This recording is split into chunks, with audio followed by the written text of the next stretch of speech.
Magandang gabi mga kahabi. Habang nagpapatila tayo ng ulan ay i-remind ko lang po kayo na sa darating na Sabado na, August 16, yung ating Fiestag 2025 na gagawin sa SMX Pasay. Kung saan nandun po ako sa booth ng Battlecock, yung ating sponsor sa mga product na ginagamit natin sa pagpaparami ng ibon. At meron po akong dalang 15 piraso ng African Lovebirds gift bird ng hobby ni Daddy para sa mga magpupunta doon. Meron po tayo dong spin the wheel. I-spin nyo yung wheel. Pag tumapat sa logo ng hobby ni Daddy, automatic mag-uuwi ka ng isang gift bird mula sa hobby ni Daddy. Ngayon, kung di mo maabutan, maubos na, pwede mo namang ipasa sa akin yung raffle stub para sa Red Factor. Kung ikaw ay follower, meron kang isang raffle stub.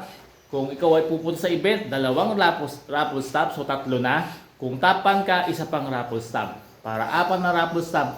Yung ipiprint mo, ikaw magpiprint, pipilapan mo, dadalhin mo sa akin para sa draw natin sa February, kasama yung entry mo. Okay? Ngayon, suggestion ko, agahan nyo po para abutan nyo yung gift bird na ipapapremyo natin dun sa spin the wheel sa booth ng Battlecock.